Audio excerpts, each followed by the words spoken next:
A very special good evening to all of you my dear students. तो स्वागत करता हूं आप सभी विद्यार्थियों का पैरामेडिकल के number 1 channel study with Ritesh में। तो चलिए दोस्तों, आज की क्लास को स्टार्ट करते हैं। तो आज की क्लास में हम लोग जीके के महत्वपूर्ण प्रश्न देखेंगे जो आपके पैरामेडिकल एग्जाम 2021 के लिए बहुत ही ज़्यादा बेनिफिशियल रहने वाला है। तो गाइस, क्लास को स्टार्ट करने से पहले यदि आप लोग हमारे चैनल पे नए हैं तो हमारे चैनल को सब्सक्राइब कर लीजिए, और यदि अब तक आप लोगों ने हमारे टेलीग्राम ग्रुप को ज्वाइन नहीं किया है तो जल्दी से हमारे टेलीग्राम ग्रुप को ज्वाइन कर लीजिए, स्टडी विद रितेश। वहाँ पर आपको हर एक क्लास का जो है बच्चों PDF दिया जाता है। तो जल्दी से टेलीग्राम पर जाइए और स्टडी विद रितेश सर्च कीजिए और हमारे इस प्यारे से टेलीग्राम चैनल को ज्वाइन कर लीजिए।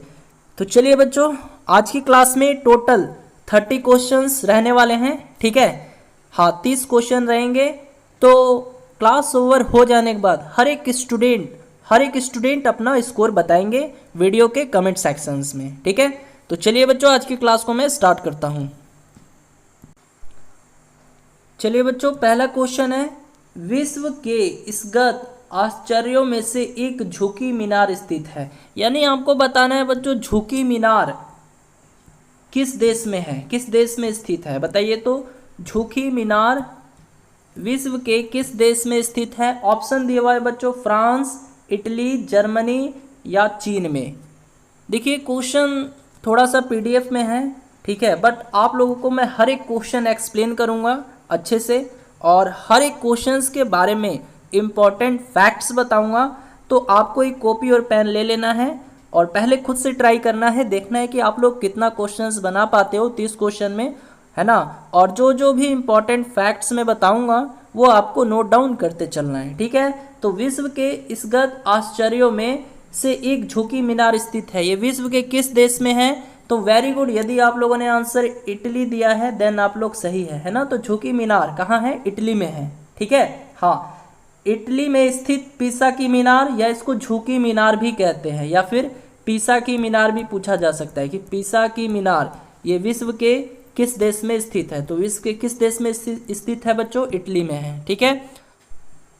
चलिए बच्चों, अगला क्वेश्चन है, विक्रम साराभाई अंतरिक्ष केंद्र स्थित है, कहाँ स्थित है? बेंगलुरु में, अहमदाबाद में, श्रीहरिकोटा में या त्रिवेंद्रम में? जल्दी से फास्ट आंसर दीजिए, बहुत अच्छे अच्छे क्वेश्चन लेकर आया हूँ गाइज आप लोगों के लिए।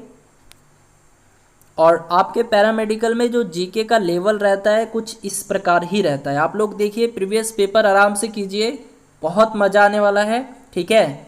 हाँ, तो देखिए, जो बच्चे के पास प्रीवियस पेपर नहीं है, यदि वो प्रीवियस पेपर चाहते हैं, यानी 2006 से लेकर 2020 तक का अगर आप लोग प्रीवियस पेपर चाहते हो पैरामेडिकल का, तो आप लोग जो है मुझे कांटेक्ट कर सकते हैं, मैं आप लोगों को प्रीवियस पेपर दे दूंगा। इसके लिए एक छोटा सा शुल्क जो है आप लोग को देना होगा, मात्र 50 रुपीज़, ठीक है। और मैं जो प्रीवियस पेपर दूंगा वो उसमें 80% क्वेश्चन जो होंगे ना गाइज रियल हैं, ठीक है। बाकी और बुक लीजिएगा, जैसे बहुत से बच्चे बोलते हैं सर अरिहंत ले ले ठीक रहेगा, यूनिक ले ले ठीक रहेगा, सर भारती भवन का ले ले, लेकिन मेरे पास है वो उपकार का है और इसमें 80% क्वेश्चन जो है बच्चों रियल दिया हुआ है, ठीक है। तो 2006 से 2020 तक का यदि आपको पैरामेडिकल का प्रीवियस पेपर चाहिए तो आप लोग दिए गए नंबर पे 8809802288 पे हमें कॉन्टैक्ट कीजिएगा, आपको दे दिया जाएगा, ठीक है। हाँ, तो विक्रम साराभाई अंतरिक्ष केंद्र कहाँ स्थित है? तो ये केरल के त्रिवेंद्रम में स्थित है। ऑप्शन डी जो है राइट आंसर हो जाएगा, ठीक है।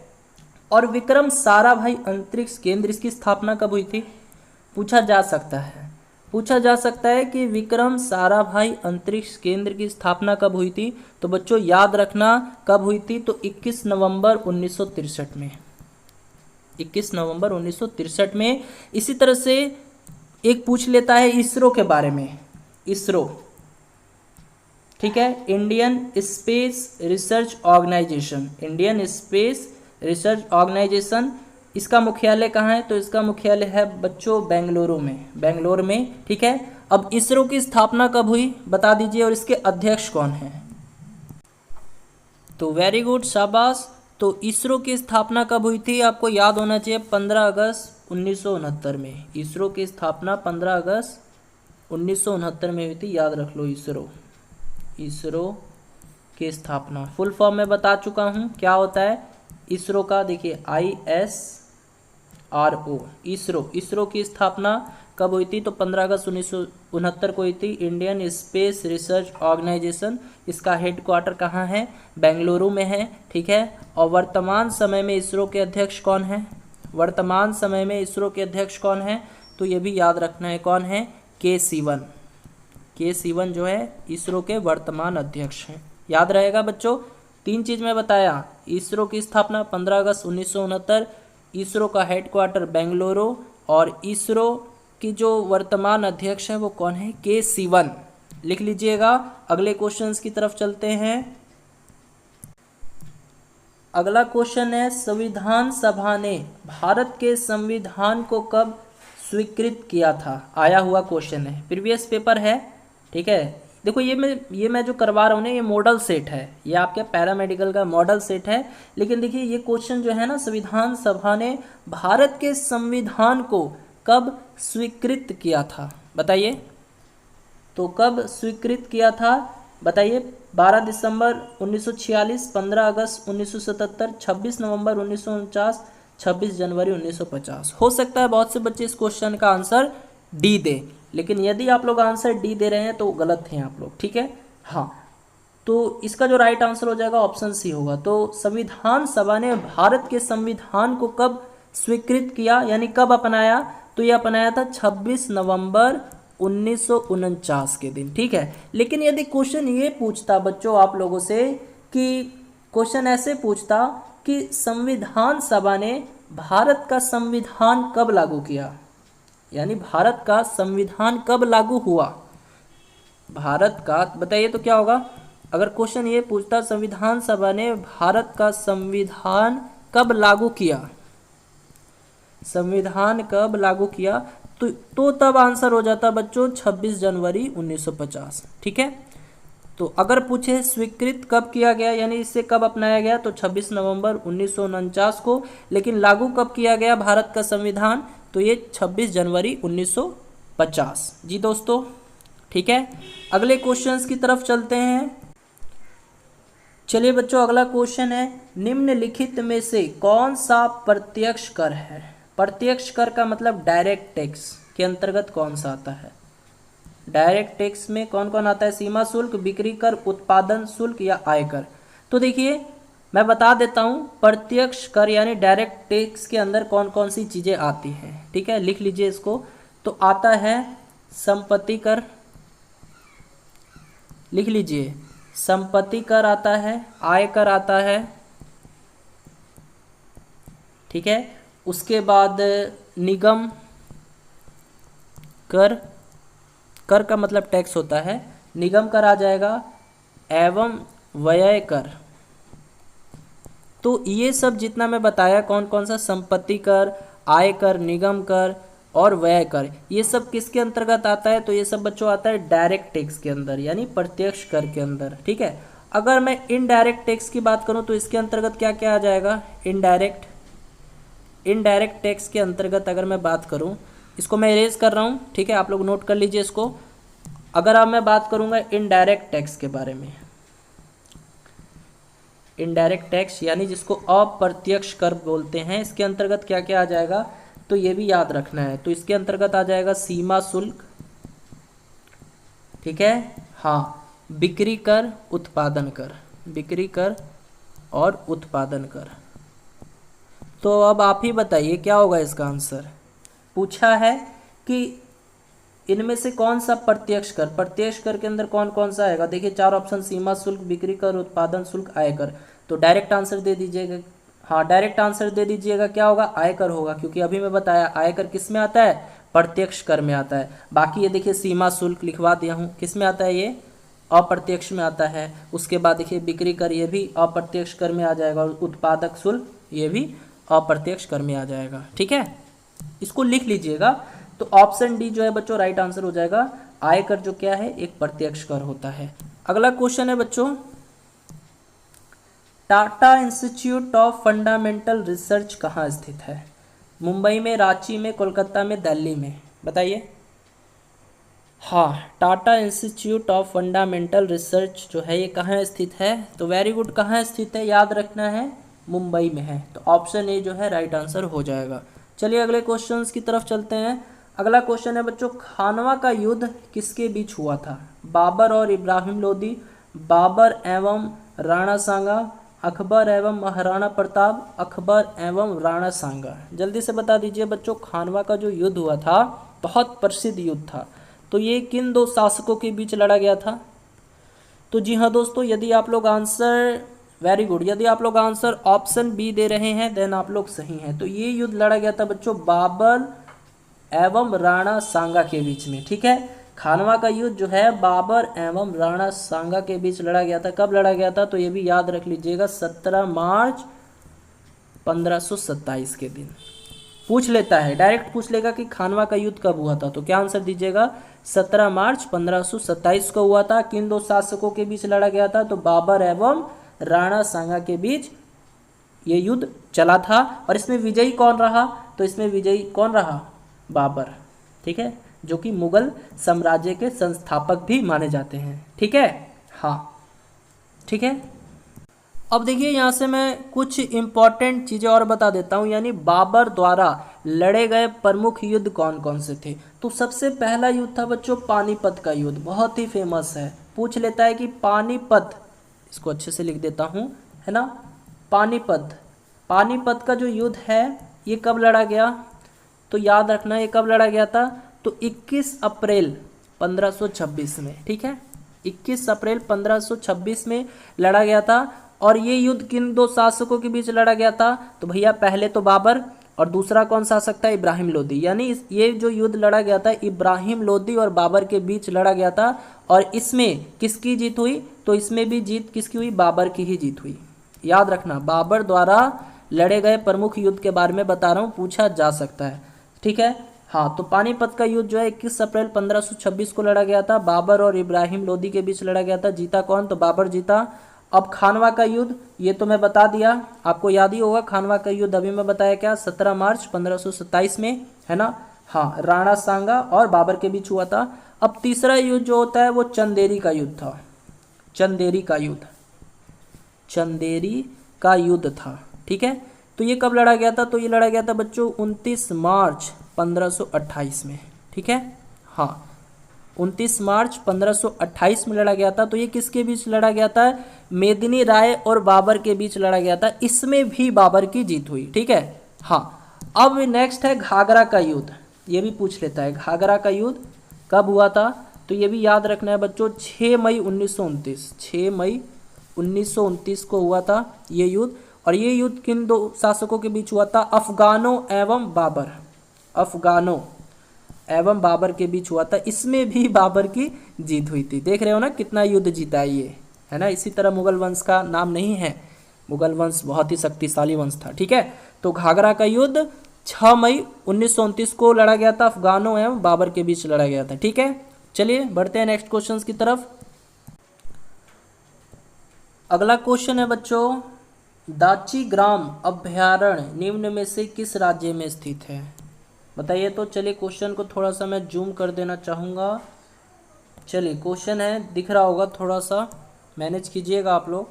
दाची ग्राम अभ्यारण्य निम्न में से किस राज्य में स्थित है? असम में, गुजरात में, उड़ीसा में, जम्मू कश्मीर में। देखिए पूछ लेता है राष्ट्रीय उद्यान अभ्यारण्य से संबंधित कभी कभी प्रश्न पूछ लिए जाते हैं, तो वेरी गुड। हाँ, तो दाची ग्राम अभ्यारण्य ये भारत के किस राज्य में स्थित है? तो जम्मू कश्मीर में स्थित है। ठीक है, हाँ, जम्मू कश्मीर जो है राइट आंसर हो जाएगा।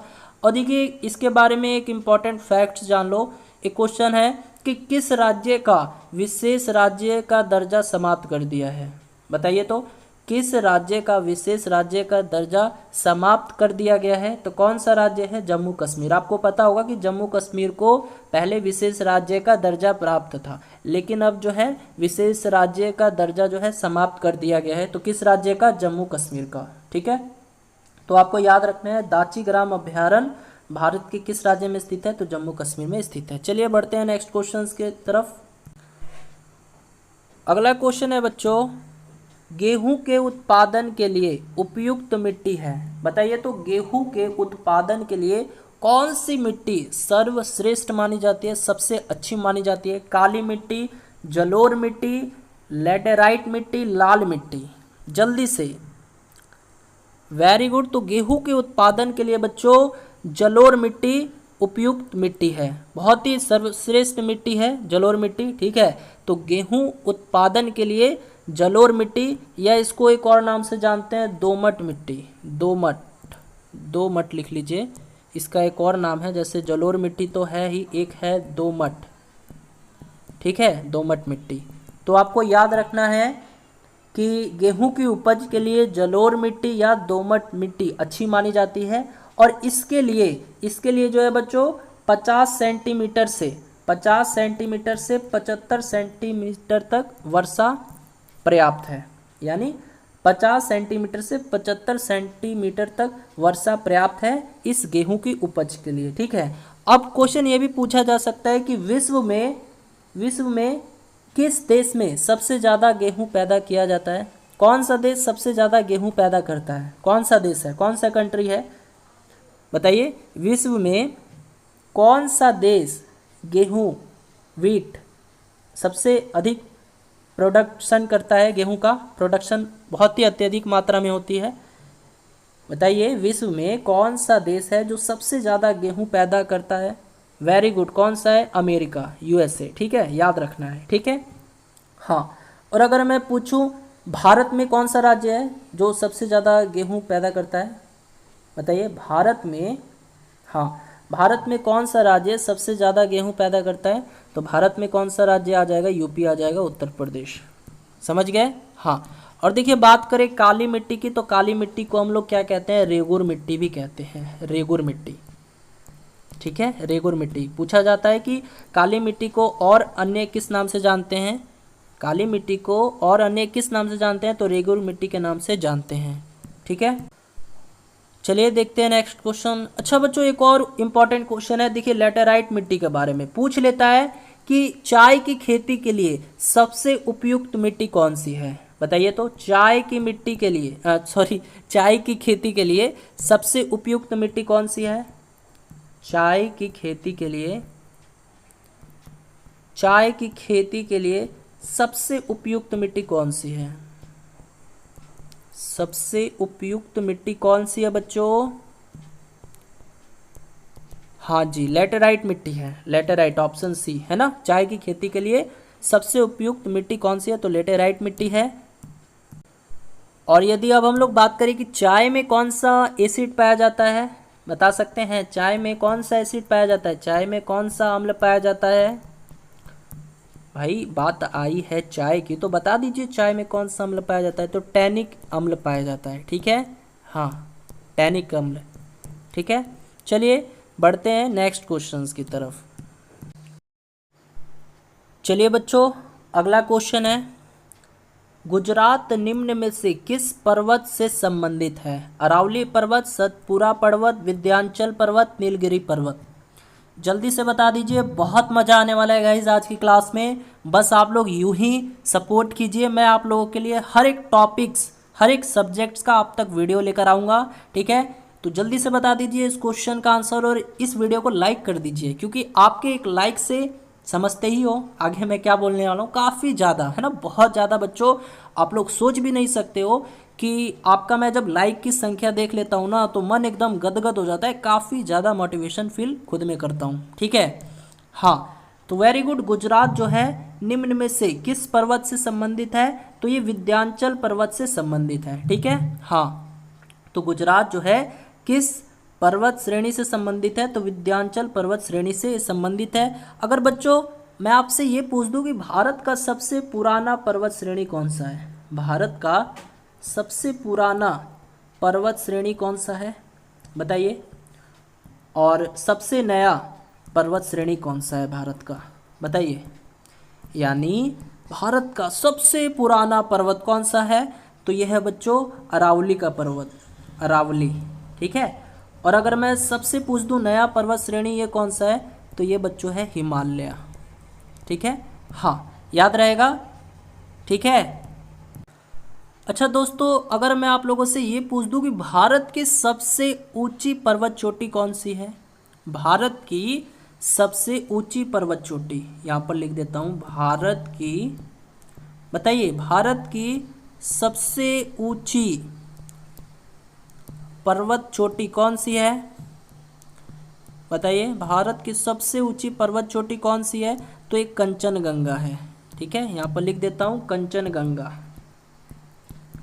ठीक है, हाँ कंचनगंगा। ठीक है, ये भारत की सबसे ऊंची पर्वत चोटी है कंचनगंगा। और ये इसकी ऊंचाई कितनी है? तो ये भी याद रखना, ये है 8,586 मीटर। इतनी ऊंची है ये। ठीक है, हाँ 8,586 मीटर ऊंची ये पर्वत श्रेणी है, जो कि भारत की सबसे ऊंची पर्वत चोटी मानी जाती है। ओके, विश्व की सबसे ऊंची पर्वत चोटी कौन सी है? ये तो आप लोग जानते हो, बताइए। तो वेरी गुड, विश्व की सबसे ऊंची चोटी, विश्व की सबसे ऊंची पर्वत चोटी कौन सी है? माउंट एवरेस्ट है। सबको पता है माउंट एवरेस्ट। इसकी ऊंचाई कितनी है? याद रखना 8848, यानी 8,848 मीटर जो है इसकी ऊंचाई है ये। और ये विश्व की सबसे ऊंची चोटी है माउंट एवरेस्ट, जो कि कहाँ है? नेपाल में, है ना। तो विश्व की सबसे ऊंची चोटी माउंट एवरेस्ट है, जो कि नेपाल में है। और इसकी ऊंचाई की बात करें तो 8,848 मीटर है। चलिए बढ़ते हैं नेक्स्ट क्वेश्चंस की तरफ। अगला क्वेश्चन है बच्चों, राष्ट्रीय युवा दिवस 12 जनवरी को किनकी स्मृति में बनाया जाता है? आप सभी को पता है नेशनल यूथ डे 12 जनवरी को सेलिब्रेट किया जाता है। तो ये किसकी याद में बनाया जाता है? संजय गांधी, राजीव गांधी, स्वामी विवेकानंद या सुभाष चंद्र बोस? जल्दी से बता दीजिए। तो जी हाँ दोस्तों, वेरी गुड। तो ऑप्शन सी जो है राइट आंसर हो जाएगा। स्वामी विवेकानंद की स्मृति में हम लोग नेशनल यूथ डे 12 जनवरी को मनाते हैं। चलिए अगला क्वेश्चन है बच्चों, वेलिंगटन ट्रॉफी। वेलिंगटन ट्रॉफी जो है ये किस खेल से संबंधित है? फुटबॉल से, हॉकी से, पोलो से, नौका दौड़ से? जल्दी से बताइए, वेलिंगटन ट्रॉफी किस खेल से संबंधित है? तो जी हाँ दोस्तों, यदि आप लोगों ने आंसर ऑप्शन डी दिया है नौका दौड़, देन आप लोग सही हैं, है ना। या देखो नौका दौड़ दे देगा या बोलेगा नौकायान। ठीक है, तो आपको याद रखना है ये जो वेलिंगटन ट्रॉफी है ये नौकायान या फिर नौका दौड़ इसी को कहते हैं, ये इस खेल से संबंधित है। कौन सी ट्रॉफी? वेलिंगटन ट्रॉफी, नौकायान या नौका दौड़ एक ही चीज़ है। ठीक है, हाँ तो नौका दौड़ खेल से संबंधित है या नौकायान भी बोल सकते हो। अगला क्वेश्चन है, पंजाब केसरी के रूप में जाने जाते हैं। देखिए ये पूछा हुआ क्वेश्चन है, ये आ चुका है। तो ये जो मैं मॉडल सेट करवा रहा हूँ बहुत ही अच्छा मॉडल सेट लगा मुझे। ठीक है, मैं आप लोगों के लिए स्पेशल इसे मार्केट से परचेस करके लाया हूँ ताकि आप लोगों को कम समय में बहुत चीज़ें सिखा सकूँ। ठीक है, तो बस आप लोग इसी तरह से सपोर्ट कीजिए, इसी तरह से प्यार दीजिए, है ना। बस देखिए उसके बाद मैं भी दिन रात एक कर दूंगा आप सभी बच्चों के लिए। ठीक है, हाँ तो बता दीजिए क्या आंसर होगा। पंजाब केसरी के रूप में किनको जानते हैं हम लोग? ऑप्शन है भगत सिंह, सुभाष चंद्र बोस, लाला लाजपत राय या सरदार वल्लभ भाई पटेल। तो जी हाँ दोस्तों, यदि आप लोग आंसर ऑप्शन सी दे रहे हैं देन आप लोग सही हैं, है ना। तो पंजाब केसरी के रूप में हम लोग लाला लाजपत राय जी को जानते हैं। अब देखिए अगर पूछ लेगा बिहार केसरी से किस व्यक्ति को जानते हैं? बिहार केसरी याद रखना। तो किसको जानते हैं? श्री कृष्ण, डॉक्टर श्री कृष्ण सिंह को जानते हैं, जो कि हमारे बिहार के प्रथम मुख्यमंत्री थे। ये भी पूछा जा सकता है, याद कर लेना। ठीक है, तो बिहार केसरी से हम लोग किस व्यक्ति को जानते हैं? डॉक्टर श्री कृष्ण सिंह को जानते हैं। और ये हमारे भारत के पहले चीफ मिनिस्टर थे, यानी मुख्यमंत्री थे। अगर बोले बंगाल केसरी से किसको जानते हैं? बंगाल केसरी से किसे जानते हैं? तो ये भी याद करना चाहो तो कर सकते हो, आशुतोष मुखर्जी। ठीक है, हाँ आशुतोष मुखर्जी को जानते हैं। ठीक है, चलिए हो गया। अगले क्वेश्चंस की तरफ चलते हैं बच्चों। चलिए अच्छा, एक क्वेश्चन बच्चों पूछ लेता है आपके एग्जाम में कि भगत सिंह को फांसी कब हुई थी? वैसे तो हम लोग इसे फांसी नहीं कहते हैं, बट बुक में लिखा हुआ होता है कि भगत सिंह को फांसी, है ना। भगत सिंह एक तरह से शहीद हुए थे, है ना। तो देखिए बताइए, तो देखिए भगत सिंह के साथ साथ और भी लोग थे। कौन थे? सुखदेव थे। ठीक है, सुखदेव, राजगुरु। ठीक है, तो एक क्वेश्चन बच्चों पूछ लेता है आपके एग्जाम में कि भगत सिंह, सुखदेव एवं राजगुरु को फांसी कब दी गई थी? तो वेरी गुड, 23 मार्च 1931 को, याद रखना 23 मार्च 1931 को दिया गया था। ठीक है, और 23 मार्च को ही बच्चों हम लोग शहीद दिवस के रूप में मनाते हैं। ठीक है, ये भी याद रखना, पूछा जा सकता है कि शहीद दिवस कब मनाते हैं, तो 23 मार्च को ही हम लोग शहीद दिवस के रूप में मनाते हैं। ठीक है, चलिए बढ़ते हैं नेक्स्ट क्वेश्चन की तरफ। क्वेश्चन है बच्चों, फ्रांस की क्रांति, फ्रांस की क्रांति का नारा क्या था? प्रतिनिधित्व नहीं तो कर नहीं, सत्ता बंदूक की नली से निकलती है, एक जाड़ एक चर्च एक फ्रांस, या इनमें से कोई नहीं। बताइए, फ्रांस की जो क्रांति हुई थी, फ्रांस रिवॉल्यूशन, उसमें जो एक नारा दिया गया था वो नारा क्या था? तो बच्चों वो नारा था समानता, स्वतंत्रता और बंधुत्व। क्या था? समानता, स्वतंत्रता और बंधुत्व, यही नारा था। ठीक है, यानी फ्रांस की क्रांति जब हुई थी उस समय जो नारा दिया गया था, कौन सा नारा था? समानता, स्वतंत्रता और बंधुत्व। अच्छा बताइए, तो फ्रांस की क्रांति कब हुई थी? आया हुआ क्वेश्चन है, देखिए आया है क्वेश्चन बच्चों, ये क्वेश्चन। ठीक है, कब हुई थी? तो 1789 में हुई थी। ठीक है, 1789 ईस्वी में हुई थी, और नारा क्या दिया गया था? समानता, स्वतंत्रता और बंधुत्व, ये नारा दिया गया था। ठीक है, अब देखिए और भी इम्पोर्टेंट नारा है, कुछ कुछ महत्वपूर्ण नारा है। जैसे एक था कि एक राष्ट्रीय एक नेता, ये नारा जो है एक राष्ट्रीय, हाँ एक राष्ट्रीय एक नेता, ये नारा किसने दिया था? एक राष्ट्रीय एक नेता, ये नारा बच्चों किसने दिया था?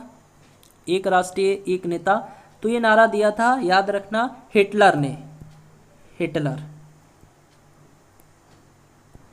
ठीक है, हिटलर ने ये नारा दिया था। ठीक है, तो ये याद रखना क्वेश्चन। ओके, चलिए बढ़ते हैं नेक्स्ट क्वेश्चन की तरफ।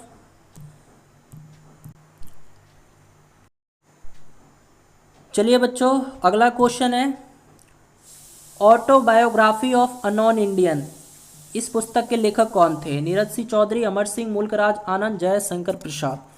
जल्दी बताइए, autobiography of a non Indian, इस पुस्तक के लेखक कौन थे? तो वेरी गुड, कौन थे? तो ऑप्शन है, यानी नीरज सिंह चौधरी जी थे इस पुस्तक के रचनाकार। देखिए आपके एग्जाम में बच्चों बुक एंड ऑथर से भी प्रश्न हमेशा पूछा जाता है। ठीक है, और खासकर ये चीज़ करंट अफेयर्स में ज़्यादा देखने को मिला है, यानी 2020 में जितने भी बुक्स मतलब निकली हुई हैं और उनके जो राइटर हैं ये पूछ लेता है। तो यदि आप लोग बोलोगे तो मैं इस पर भी जो है एक सेपरेट वीडियो बना दूंगा। ठीक है, हाँ तो चलिए अगला क्वेश्चन है, देवदास पुस्तक के लेखक कौन थे? बताइए, देवदास पुस्तक के लेखक कौन थे? एस.एल. भंसाली, बंकिम चंद्र चटर्जी, या फिर शरत चंद्र चट्टोपाध्याय, या दीन गोपाल बंदोपाध्याय। देवदास जो पुस्तक है उसके लेखक कौन थे? तो वेरी गुड, यदि आप लोग आंसर ऑप्शन सी दे रहे हैं शरत चंद्र चट्टोपाध्याय, देन आप लोग सही हैं, है ना। तो देवदास पुस्तक बहुत अच्छी पुस्तक है और इस पुस्तक के रचनाकार कौन है? शरत चंद्र चट्टोपाध्याय हैं। चलिए अगले क्वेश्चंस की तरफ बढ़ते हैं बच्चों। अगला क्वेश्चन है, पृथ्वी की सतह से सबसे अधिक नज़दीकी की परत है? पृथ्वी की सतह से, अर्थ के सरफेस से सबसे अधिक नज़दीक की परत है, कौन सी परत है, कौन सी लेयर है? शोभ सीमा, मध्य मंडल, या शोभ मंडल, या आयन मंडल।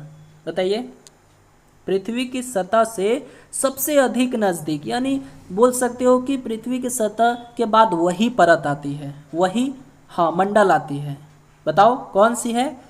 हाँ तो ऑप्शन सी जो है राइट आंसर हो जाएगा, शोभ मंडल, जिसको क्या बोलते हैं? ट्रॉपोस्फेयर भी बोलते हैं, ट्रॉपोस्फेयर, ट्रॉपोस्फेयर भी बोलते हैं, याद रखना। ठीक है, तो चलिए ठीक है ना, याद रहेगा कि पृथ्वी के सतह से जो सबसे नज़दीकी की परत है वो उसको ट्रॉपोस्फेयर कहते हैं, शोभ मंडल कहते हैं। अब एक क्वेश्चन पूछ लेता है कि मौसमी परिवर्तन ये वायुमंडल के किस परत में होती है? बताइए, मौसमी परिवर्तन जैसे आंधी आना, तूफान आना, बिजली का चमकना, गरजना, तो ये जितनी भी मौसमी परिवर्तन होती हैं ये वायुमंडल की किस परत के अंतर्गत होता है? तो याद रखना है ये भी शोभ मंडल के अंतर्गत ही होता है। ठीक है, यानी ट्रॉपोस्फेयर के अंतर्गत होता है ये चीज़।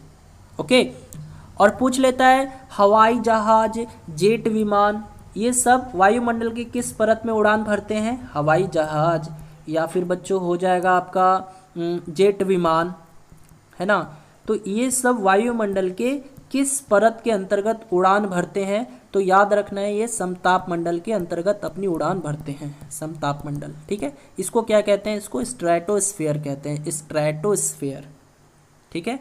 इसको क्या कहते हैं? स्ट्रेटोस्फीयर, स्ट्रेटोस्फीयर लिख लो, ये सब बहुत इंपॉर्टेंट है ये सब, ठीक है। अगले क्वेश्चंस की तरफ चलते हैं बच्चों।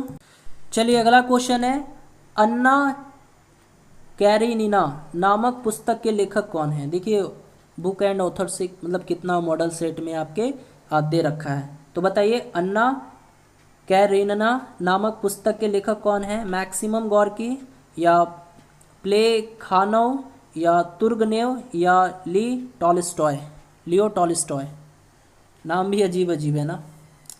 बताइए अन्ना कैरेनिना, हाँ अन्ना कैरेनिना नामक पुस्तक के लेखक कौन है बच्चों? तो ये है लियो टॉलस्टॉय, लियो टॉलस्टॉय हैं। ऑप्शन डी जो है राइट आंसर हो जाएगा, लियो टॉलस्टॉय, ठीक है। हाँ अगला क्वेश्चन है बच्चों, तो चलिए बच्चों अगला क्वेश्चन है, भारतीय महिलाओं में सर्वप्रथम अंतरिक्ष जाने वाली कौन थी? यानी भारतीय महिलाओं में सबसे पहले अंतरिक्ष जाने वाली महिला कौन थी? Sunita Williams, Kalpana Chawla, Valentina Tereshkova या शोभा पुष्कर। बहुत ही अच्छा क्वेश्चन है, बहुत ही प्यारा क्वेश्चन है, तो जल्दी से जवाब दे दीजिए बच्चों। तो जी हाँ दोस्तों, यदि आप लोगों ने आंसर ऑप्शन बी दिया है देन आप लोग सही हैं, है ना। तो भारतीय महिलाओं में सर्वप्रथम कल्पना चावला जो है ये अंतरिक्ष में गई थी, है ना। अगर यहाँ पे विश्व के बारे में पूछ लेता कि विश्व की पहली महिला अंतरिक्ष यात्री कौन थी, तो अब क्या आंसर देते? विश्व की पहली महिला अंतरिक्ष यात्री कौन थी? बताइए विश्व की पहली महिला अंतरिक्ष यात्री कौन थी?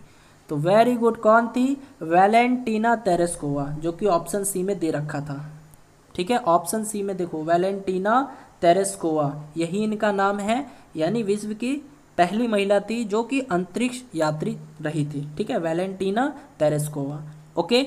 हाँ अच्छा, अगर देखिए यहाँ पे भारतीय महिलाओं के बारे में पूछा था कि भारतीय महिलाओं में से सर्वप्रथम अंतरिक्ष जाने वाली कौन थी, तो कल्पना चावला। यदि यहाँ पर पूछता कि पुरुष में कौन था, जो भारत में भारतीय पुरुष में सर्वप्रथम अंतरिक्ष जाने वाला व्यक्ति कौन था, बताइए। तो चलिए ये क्वेश्चन आप लोग के लिए होमवर्क में रहा। तो भारत और विश्व दोनों के बारे में बताना है, पुरुष के बारे में। क्वेश्चन कैसे पूछेगा? क्वेश्चन मैं पूछा हूँ आपसे कि भारतीय पुरुष में सर्वप्रथम अंतरिक्ष जाने वाले कौन व्यक्ति थे, पहला क्वेश्चन हो गया होमवर्क में। और दूसरा क्वेश्चन है कि विश्व के पहले पुरुष अंतरिक्ष यात्री में कौन गए थे?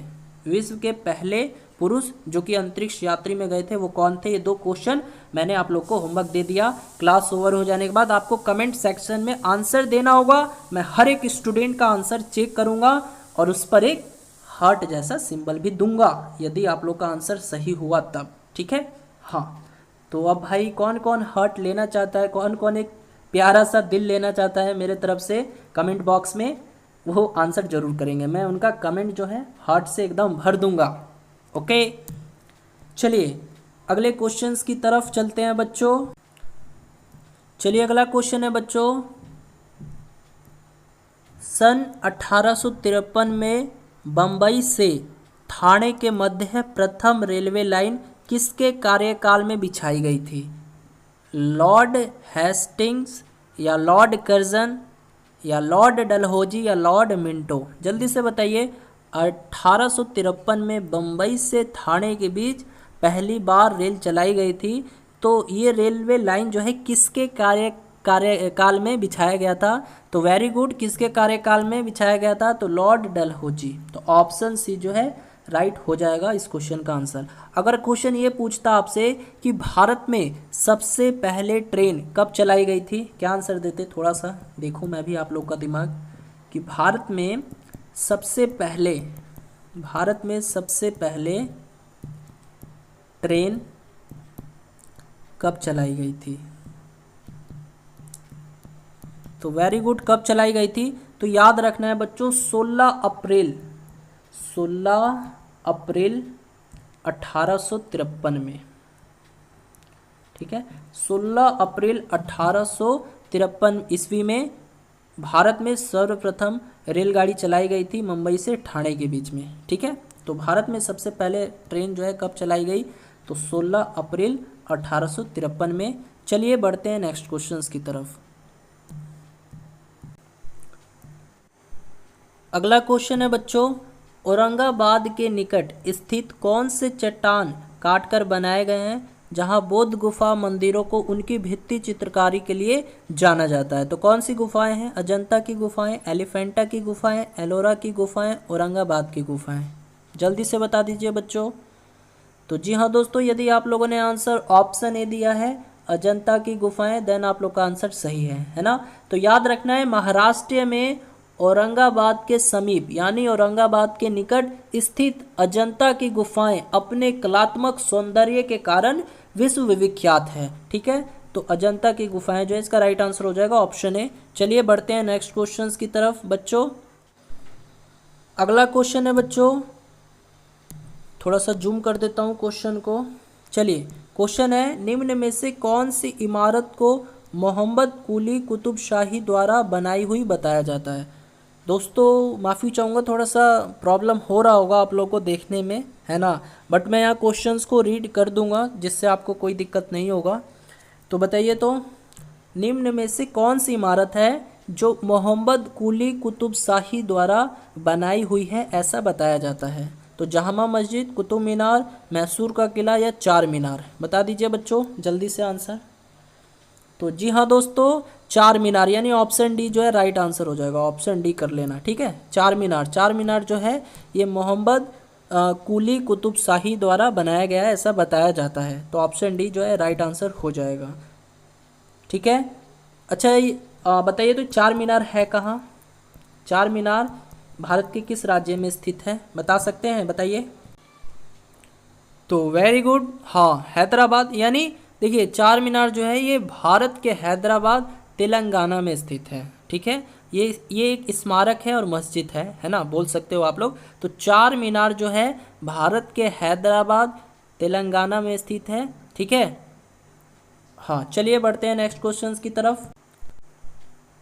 अगला क्वेश्चन है बच्चों, निम्नलिखित में से गुजरात से होकर बहने वाली नदी कौन है। गुजरात राज्य से होकर बहने वाली नदी कौन है। चंबल नदी, दामोदर नदी, ताप्ती नदी, महानदी, जल्दी से बता दीजिए बच्चों एक बार। तो वेरी गुड, यदि आप लोग जवाब दे रहे हैं ऑप्शन सी, देन आप लोग का आंसर सही है। नदी से संबंधित भी क्वेश्चन जो है आपके परीक्षा में पूछ लिया जाता है ना। जैसे पूछ लेगा किस नदी का उद्गम स्थल कहाँ है, किस नदी का मुहाना कहाँ है, कौन सी नदी किस खाड़ी में या फिर किस महासागर में गिरती है। तो अगर आप लोग बोलिएगा तो मैं नदियों, भारत की नदियों के ऊपर भी एक सेपरेट टॉपिक बना दूंगा जिससे आपको एग्जाम में काफ़ी ज़्यादा हेल्पफुल मिल सके। ठीक है, हाँ तो बता दीजिए इस क्वेश्चन का आंसर क्या होगा। कौन सी निम्न में से गुजरात से होकर बहने वाली नदी कौन सी है, तो ये ताप्ती नदी है, यानी ऑप्शन सी जो है राइट आंसर हो जाएगा। अब एक काम करो, मैं लिखवा देता हूँ यहाँ पे गुजरात से होकर बहने वाली प्रमुख नदियाँ कौन कौन सी है। तो एक तो ताप्ती नदी हो गई, एक साबरमती नदी है, लिख लो साबरमती नदी। ठीक है, हाँ इसके बाद नर्मदा नदी हो गई। ठीक है, हाँ इसके बाद माही नदी हो गई, इसके बाद सरस्वती नदी हो गई। है तो बहुत सी नदियाँ, लेकिन जो जो इम्पोर्टेंट हैं वही याद रखेंगे। तो गुजरात से होकर बहने वाली नदी कौन कौन सी है, ताप्ती नदी, साबरमती नदी, नर्मदा नदी, माही नदी, सरस्वती नदी। ठीक है, अब बच्चों एक क्वेश्चन ये पूछ लेता है कि भारत में डेल्टा ना बनाने वाली कौन कौन सी नदी है, यानी जो डेल्टा बनाती ही नहीं है।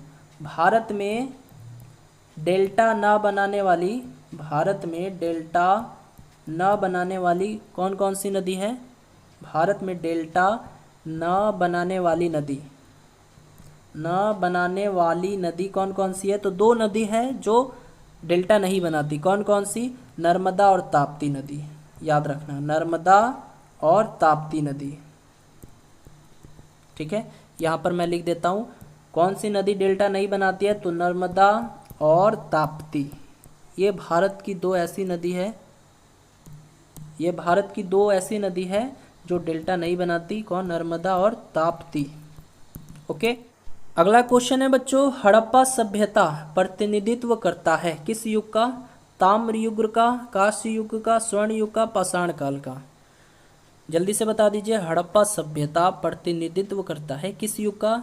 तो वेरी गुड, किस युग का? तो कांस्य युग का। ठीक है, हाँ, तो कांस्य युग का ये जो है हड़प्पा सभ्यता प्रतिनिधित्व करता है। अगला क्वेश्चन है बच्चों, यंग बंगाल मूवमेंट की स्थापना की थी, किसने की थी? श्री धरालू नायडू ने, मार्गरेट नोबल उर्फ सिस्टर निवेदिता ने, हेनरी लुइस, विवियन डिरोजियो ने, या केशव चंद्र सिंह ने?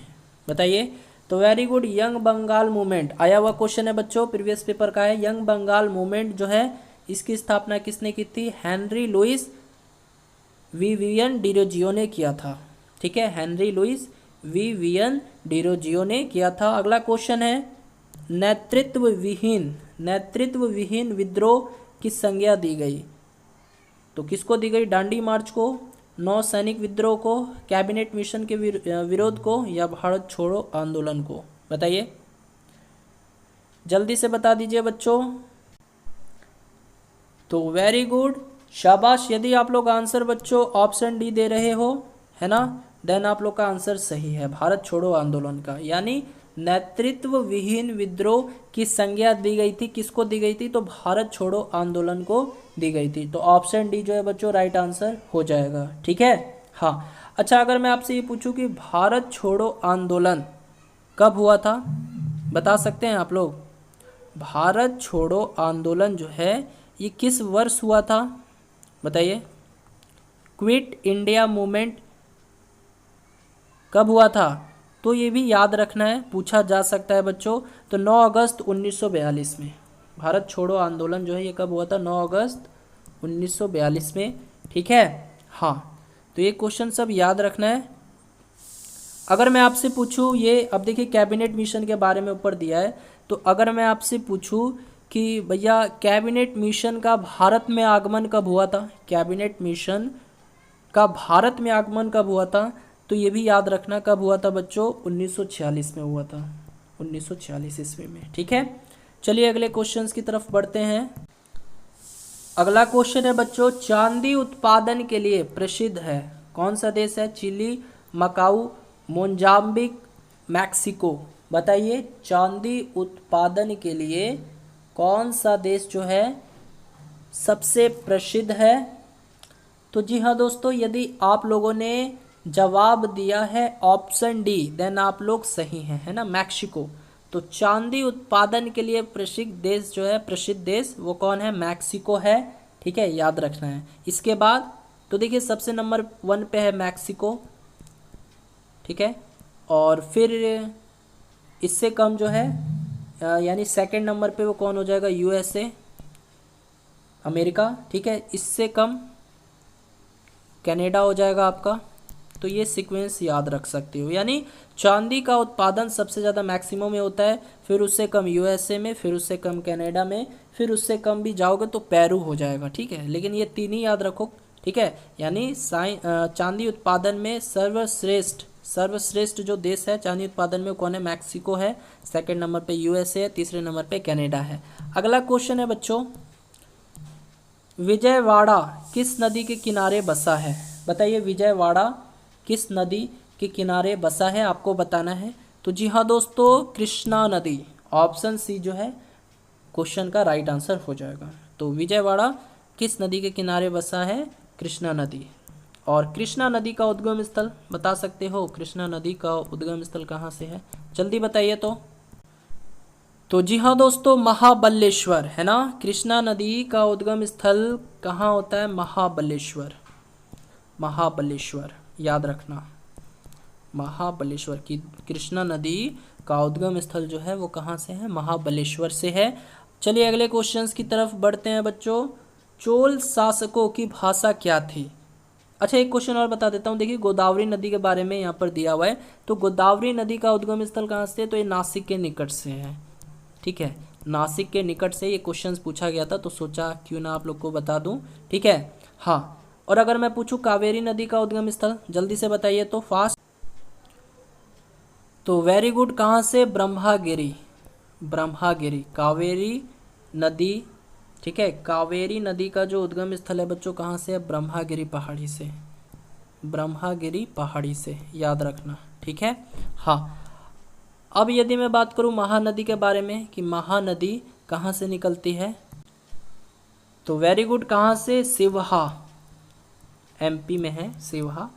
तो याद रखना ये तीनों, फिर से मैं एक बार बता देता हूँ। कावेरी नदी का उद्गम स्थल पूछेगा तो ब्रह्मागिरी पहाड़ी से, ठीक है, ब्रह्मागिरी पहाड़ी से, ठीक है। अगर महानदी के बारे में पूछता है कि इसका उद्गम स्थल कहाँ से है, सिवहा से है। गोदावरी का नासिक के निकट से है, कहाँ से है? नासिक के निकट से, ठीक है। तो ये क्वेश्चंस बच्चों पूछे जाते हैं आपके परीक्षा में, तो इसको याद रखिएगा। अगला क्वेश्चन है बच्चों, चोल शासकों की भाषा क्या थी? क्या थी? संस्कृत, कन्नड़, तमिल, तेलुगु। जल्दी से बता दीजिए, जल्दी से। तो जी हाँ दोस्तों, वेरी गुड। यदि आप लोगों ने आंसर ऑप्शन सी दिया है देन आप लोग सही हैं, है ना। तो चोल वंश जो था, चोल शासक जो लोग थे, उनकी भाषा क्या थी? तो उनकी भाषा बच्चों तमिल थी, तमिल, ठीक है। हाँ, अब चोल वंश का संस्थापक किसे माना जाता है? तो ये माना जाता है विजयालय को, ठीक है, विजयालय को माना जाता है। लिख सकते हो चोल वंश के संस्थापक, चोल वंश के जो संस्थापक थे वो कौन थे? विजयालय, विजयालय, ठीक है। तो चोल वंश के संस्थापक किनको माना जाता है? विजयालय को माना जाता है। और इनकी राजधानी क्या थी? तंजौर, ये भी याद रखना, तंजौर। इनकी राजधानी क्या थी? तंजौर थी, ठीक है। हाँ, तो चलिए बढ़ते हैं अब नेक्स्ट क्वेश्चंस की तरफ। अगला क्वेश्चन है बच्चों, कितनी आबादी वाला शहर को मेगा शहर कहा गया है? मेगा शहर कितनी आबादी वाले शहर को कहा गया? 10 लाख, 20 लाख, 50 लाख, 1 करोड़। जल्दी से आंसर दीजिए। तो शाबाश, यदि आप लोगों ने आंसर ऑप्शन डी दिया है 1 करोड़, देन आप लोग सही हैं, है ना। तो ऑप्शन डी यानी 1 करोड़ आबादी वाले शहर को मेगा शहर के नाम से भी जाना जाता है। अगला क्वेश्चन है बच्चों, और इस वीडियो का लास्ट क्वेश्चन है, निम्न में से किसको बीजगणित के आविष्कारक का श्रेय दिया जाता है? किसको दिया जाता है? मेघातिथि, भास्कर, अल ख्वारिज़मी या आर्यभट्ट को? जल्दी से बताइए। तो जी हाँ दोस्तों, बीजगणित के आविष्कारक का श्रेय किसको दिया जाता है? तो आर्यभट्ट जी को दिया जाता है। इन्होंने ही शून्य की खोज की थी। पूछा जाता है कि शून्य की खोज किसने किया था? तो आर्यभट्ट जी ने किया था। तो चलिए दोस्तों, आज की इस क्लास में इतना ही। यदि क्लास अच्छी लगी हो और आप लोग ऐसी क्लासेस और चाहते हो तो आप लोग वीडियो के कमेंट सेक्शंस में अपना राय जरूर दीजिएगा, ठीक है। और जल्दी से सभी बच्चे स्कोर बताएंगे कि किस बच्चे का 30 में कितना सही हुआ, मैं देखूंगा। और जिस बच्चे का ज़्यादा सही होगा उसको मैं कमेंट में बधाई भी दूंगा, ठीक है। तो आप सभी बच्चे अपना स्कोर ईमानदारी पूर्वक जरूर बताइएगा। ओके, चलिए मिलते हैं कल की वीडियो में। Bye bye.